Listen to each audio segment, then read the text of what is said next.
पुराने जमाने में तहलका मचाने वाली मशहूर अदाकारा सिमी ग्रेवाल कई कोशिशों के बावजूद भी अपने आप को सेक्स सिंबल के तौर पर एस्टेब्लिश नहीं कर पाई थी। इसकी वजह रही उनकी सिलेक्ट की गई ऑफ बीट फिल्में। नमस्कार, फिल्मी तराना चैनल के एक और मजेदार एपिसोड में आपका स्वागत है। सिमी ग्रेवाल का जन्म 17 अक्टूबर 1947 को दिल्ली में हुआ था। सिमी के पिता का नाम J.S. ग्रेवाल और उनकी माता का नाम दर्शी ग्रेवाल था। सिमी के पिता इंडियन आर्मी में ब्रिगेडियर थे और उनकी बहन अमृता ग्रेवाल आर्मी में मेजर हैं। सिमी का पूरा बचपन इंग्लैंड में ही बीता, लेकिन जवानी के दिनों में वे भारत चली आई। दरअसल इस दौरान उनका पूरा परिवार भारत लौट आया था। इंग्लैंड में रहने के कारण उनकी इंग्लिश लैंग्वेज पर कमाल की कमांड हो गई थी। यही कारण रहा कि उन्हें film Tarzan goes to India offer किया गया। हैरानी की बात यह है कि इस वक्त सिमी की उम्र महज 15 साल थी। बॉलीवुड में सिमी ग्रेवाल ने अपना डेब्यू 1962 में फिरोज खान के साथ किया था। सिमी की एक बड़ी उपलब्धि यह भी है कि उन्होंने बड़े निर्देशक जैसे राज कपूर, सत्यजीत रे, मृणाल सेन और राज खोसला के साथ काम किया है। वैसे तो सिमी ने कई सारी फिल्मों में काम किया है, लेकिन उनके करियर की सबसे ज्यादा लोकप्रिय फिल्म मेरा नाम जोकर और सिद्धार्थ रही हैं।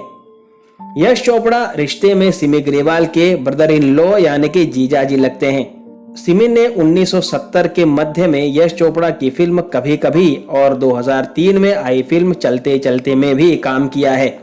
सुभाष घाई की फिल्म कर्ज के लिए नेगेटिव रोल के कारण सिमी ग्रेवाल ने काफी सुर्खियां बटोरी थी। इसी फिल्म के बाद वे लोगों की नजर में आ गई थी। उन्हें बड़ा ब्रेक 1970 में राज कपूर की मेरा नाम जोकर से मिला, जहां उन्होंने एक ग्लैमरस टीचर मिस मैरी की भूमिका निभाई। फिल्म में उनका बोल्ड अवतार उस समय काफी दुर्लभ था, जिसने उन्हें काफी ध्यान आकर्षित किया, लेकिन सेंसरशिप बोर्ड को फिल्म को कट्स के साथ रिलीज करने के लिए मजबूर कर दिया था।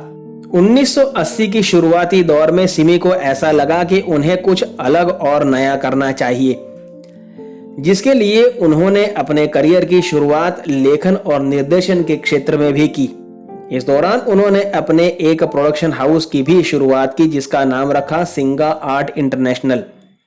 इस प्रोडक्शन हाउस के तहत उन्होंने दूरदर्शन के लिए एक TV series it's woman world का निर्देशन, निर्माण और लेखन का भी काम किया।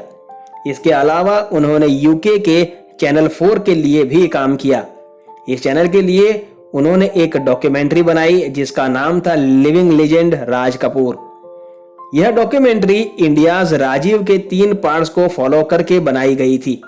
इस डॉक्यूमेंट्री के लिए उन्होंने पूर्व प्रधानमंत्री राजीव गांधी का भी इंटरव्यू लिया था।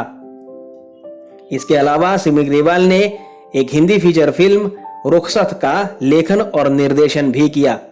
इसके साथ ही एक टेलीविजन कमर्शियल का भी उन्होंने निर्माण किया। बड़े पर्दे पर काम करने के बाद सिमी ने टेलीविजन पर वापसी की और स्टार प्लस के talk show India's most desirable में बतौर होस्ट काम किया। सिमी ने बीबीसी के डॉक्यूमेंट ड्रामा महाराजास के लिए भी काम किया।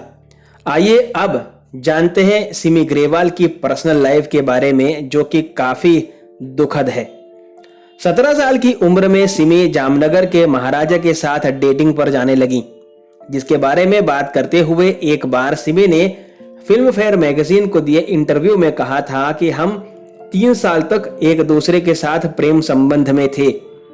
उसने मुझे जिंदगी का एक दूसरा पहलू दिखाया और अपना दीवाना बना दिया। हालांकि उनका यह रिश्ता ज्यादा दिनों तक नहीं चल सका। इसके बाद सिमी ग्रेवाल का संबंध अपने जमाने के मशहूर क्रिकेटर मंसूर अली खान पटौड़ी से हुआ। उस समय दोनों एक दूसरे के प्यार में डूबे हुए थे। सिमी ग्रेवाल और मंसूर अली खान पटौड़ी के प्यार के चर्चे क्रिकेट के गलियारों के साथ साथ शोबिज इंडस्ट्री में भी फैले हुए थे।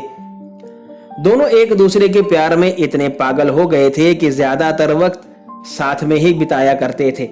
यहाँ तक कि पब्लिक इवेंट्स से लेकर आउटडोर शूट्स तक सिमी ग्रेवाल और पटौड़ी साथ में ही नजर आते थे।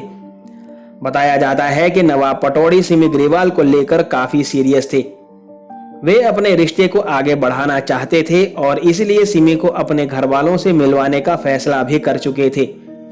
लेकिन इस बीच मंसूर अली खान की मुलाकात शर्मिला टैगोर से हुई और धीरे धीरे मंसूर और सिमी के रास्ते अलग हो गए। बताया जाता है कि करीब 2 साल तक दोनों रिलेशनशिप में थे। वहीं शर्मिला से पहली बार मुलाकात के बाद मंसूर की जिंदगी ही बदल गई। शर्मिला भले ही उस वक्त बॉलीवुड की बड़ी स्टार थीं, पर क्रिकेट की भी वे बड़ी फैन थी और इसी तरह दोनों का रिश्ता आगे बढ़ा और पटौड़ी और शर्मिला टैगोर ने एक दूसरे से शादी कर ली। इधर सिमी ग्रेवाल के मन में मंसूर अली खान से ब्रेकअप को लेकर तमाम तरह के सवाल कौंध रहे थे, जो वे पटौड़ी से पूछना चाहती थी। टाइम्स ऑफ इंडिया की एक रिपोर्ट के अनुसार शर्मिला से प्यार होने के बाद पटौड़ी सिमी से ब्रेकअप करने के लिए एक बार अचानक उनके घर पहुंच गए। डोरबेल बजाई, सिमी ग्रेवाल ने खोला तो सामने मंसूर अली खान खड़े मिले। इसके बाद सिमी ग्रेवाल ने मंसूर को बैठने को कहा, लेकिन मंसूर ने बिना किसी देरी के कहा कि मुझे माफ कर दीजिए, लेकिन मैं एक बात साफ कर देना चाहता हूं कि अब हमारे बीच कुछ नहीं हो, मुझे कोई और मिल गया है। सिमी को कुछ बोलने का मौका तक नहीं मिला कि मंसूर जाने लगे। सिमी जब मंसूर को बाहर तक छोड़ने आई तो उन्होंने मंसूर के साथ शर्मिला टैगोर को भी देखा। यहीं से दोनों का रिश्ता हमेशा के लिए टूट गया। हालांकि शर्मिला से शादी के बाद भी मंसूर और सिमी के बीच कोई कड़वाहट नहीं दिखी। शादी के कुछ साल बाद शर्मिला और मंसूर पटौड़ी सिमी ग्रेवाल के चैट शो में भी आए और तब तीनों में से किसी ने भी अपने बीते समय को लेकर कोई जिक्र नहीं किया। मंसूर से ब्रेकअप के बाद सिमी ने दिल्ली के चुन्नामल घराने के रवि मोहन के साथ शादी कर ली, लेकिन दुर्भाग्यवश उनकी ये शादी अधिक समय तक ना चल सकी और लगभग 3 साल बाद ही ये दोनों अपनी मर्जी से अलग हो गए। हालांकि दोनों ने कानूनी रूप से 10 साल बाद तलाक लिया। जब सिमी से एक इंटरव्यू में उनकी शादी टूटने का कारण पूछा गया तो उन्होंने कहा था कि हम दोनों ही एक दूसरे के प्रति वफादार थे। रवि मोहन सच में एक बहुत अच्छे इंसान थे। शायद ईश्वर ने हम दोनों को एक दूसरे के लिए नहीं बनाया था और अपने फिल्मी करियर को छोड़ दिल्ली में हमेशा के लिए रहना भी काफी हद तक इसका कारण था। सिमी के मुताबिक हम अलग अलग रहने लगे और 1 दशक बाद तलाक ले लिया था। अच्छी बात यह है कि हमारे बीच कोई भी गिले शिकवे नहीं है। मैं आज भी उनके परिवार के काफी करीब हूँ। यही नहीं, अपने फिल्मी करियर के दौरान सिमी का नाम कभी राज कपूर के साथ तो कभी मनमोहन देसाई के साथ जोड़ा गया। उनका अफेयर पाकिस्तान के गवर्नर बने सलमान तासीर के साथ लंबे समय तक रहा था। सुभाष घाई की कर्ज फिल्म करने के साथ सिमी ने बॉलीवुड की दुनिया को अलविदा कह दिया था और खुद के talk show rendezvous with Simi Grewal के जरिए अपनी अलग पहचान बनाई। सिमी ग्रेवाल के पास इतनी दौलत और शोहरत होने के बावजूद भी उन्हें अपनी जिंदगी में प्यार नसीब नहीं हो पाया। इसके साथ ही एक्ट्रेस को खुद के पास कोई बच्चा ना होने का भी अफसोस रहता है।